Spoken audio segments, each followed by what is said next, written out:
السلام علیکم ریحان خان یم دې وخت زه پېښور پریس کلب مخې ته ولاړ یم چونکې دا مو سره کوم ځوان ولاړ دی محمد جمال دا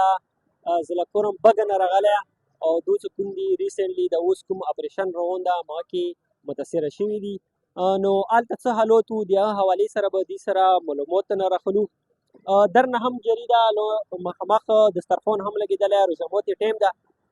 جمال بھائی ډېره مننه دا راته ووایه څه مو دا اورېدلو لیدلي مو چې بګن بازار چې کوم دا اباد شو روژې کې خلک هم راغلي وو په اقدام بیا دا مسله راغله څه حالات دي او څه شی روان دي هلته کې ډېره مننه ریحان بھائی لکه تاسو ته پاتې وه چې په 22 نومبر 2024 باندې اهل تشریف په بګن باندې لشکرکشي وکړو بېشمېره د قانون کورونه او ایون دې پورې انسانان ژوندي وسول نو موږ چې کومې آی ډي پي شولو और ब्या वापस सो میاشتو پاس مو دا کوشش شروع کو چې خپل مدد ان یعنی اپنی مدد آپ کے ته مو دا کوشش شروع کو چې د بازار بود کو د قانون کورونه دوره مطلب بدکاری مو شروع ک خلک پرتللی شو بګن ته دوباره خو بدقسمتۍ سره زه به دا وایم چې حکومت مو ته ډیډلاین رو کو الټیمیټم رو کو چې تاسو وځئ 19 مارچ باندې 19 مارچ اخري تاریخ رو کو مو بیا راوبرسلو اخرینه بدکاری شروع به مطلب خلک په بد کېدو او په دې خوشحالۍ باندې اوس چلو عید دا اوس خپل وطن کې به تیر کو بچایو سره په بدقسمتۍ سره حکومت مو بیا د پولیس په خپل کورونه نه راوباسر دغه بهر چوک په پېښور دی او چوک پټل ډېره مننه دا تاسو واورېدلو د دې خبرې مې تاسو واورېدلې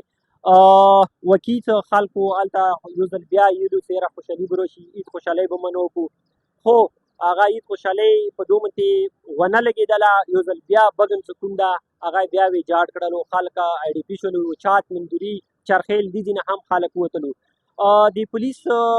سره مو خبرې وشولې هغو مطابق تقریبا 900 فیملی چې کوم دي د یوې هفتې کې وتلي دي چې هغه رجسټرډ شوي دي دې نه علاوه دې نه مخکې هم ته بګن باندې کله لشکرکشي وشوله هغه کې هم 800 فیملی مغه وتلې وې علاقې نه وتلې وې تقریبا 1600 فیملی چې کومې دي هغه آی ډي پي شوي دي هغه وتلي دي بهر او کلي وطن کې څوک هم نشته دي او هلته